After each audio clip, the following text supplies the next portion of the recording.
Hi there, this is Dave from Blue Sky Powered Paragliding. I'm here to demonstrate today how to repair a powered parachute line that is made of Spectra, or sometimes called Dyneema. So the Dyneema line is a little bit different than paraglider line in the sense that it is always white. It is a hollow braid, so it means that I can push it together and I can actually open it up, and the center is hollow. It's rated at about 900 pounds or so. It's very difficult to break, but once it breaks, the only way to repair it is by doing what's called a finger trap. So the first thing we're going to do is I'm going to demonstrate how to place a loop at the end of the broken line. So this is one option for you to do the repair. So the first thing I do is I overlap the line about 3 inches or so. I come about 1 inch down, about right here or so, and that's going to be my insertion point for the free end here.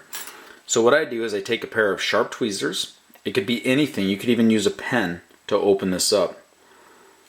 And what I'm trying to do is insert this into the center of the hollow core, or the hollow braid. As you start to slide it down, the hollow braid opens up very, very easily. And I want to take it down. Usually I'll take it down as far as I can, but to at least get this started, I want to take it down about a ½ inch or so. Now I'm going to take the free end, or the running end of the line here. And you see my tweezers are open right in the center. I can just slide the line right down the center of it. So I have a few options here. Option 1, I can come back with the tweezers, squeeze the new line, and then just slowly slide it down as I'm opening up the line. Or option 2, I can actually open up the line and then just push it down in. So either will work. Okay, the second thing that you can do, once you have this sufficiently down, right now I only have it about 1 inch because I'm just demonstrating it, but right here there's 2 layers of line, and as long as this is tight, when I pull on this it can't come loose. So what I could do at this point, preferably I want it down about another inch or so, and then I can just sew it either by hand or with the sewing machine right here. No special thread is necessary. The finger trap is going to hold everything. So very, very easy to do that. The second thing that you can do is if you have a broken PPC line. So let's say that this line was broken right here. You had a prop strike. So you've got two ends of the line right here, and these 2 ends need to go together. That's where they would join. What we can do is we can add a third piece of line on the inside. So what we'll do is we'll take our line, our spare line, out of a repair kit preferably, or an old line.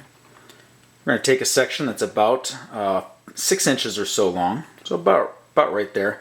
Cut it as cleanly as you can, whether it be with scissors or what have you. And what I do is I pull it down nice and tight on both sides. Then I take a lighter, melt the end, and roll it. Take a lighter, melt the end, and roll it again. So now I take my broken line, and I want to open up that finger trap again.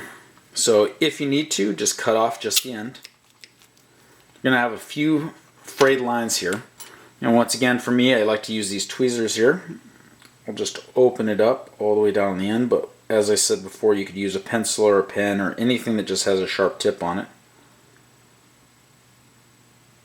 And once I get it open, I'll take my new section and I'll insert it down into the finger trap area. In fact, this time around I'm just going to take the tweezers out because it's going to be just that easy just to manually insert it. And once I get it down about halfway, or about 2 inches or so,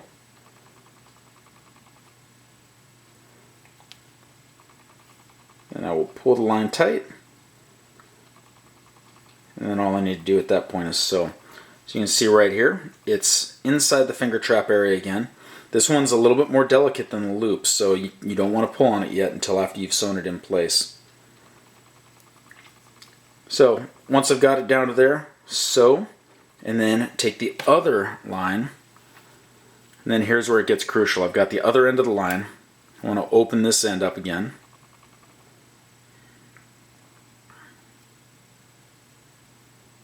And don't worry about the fraying or anything.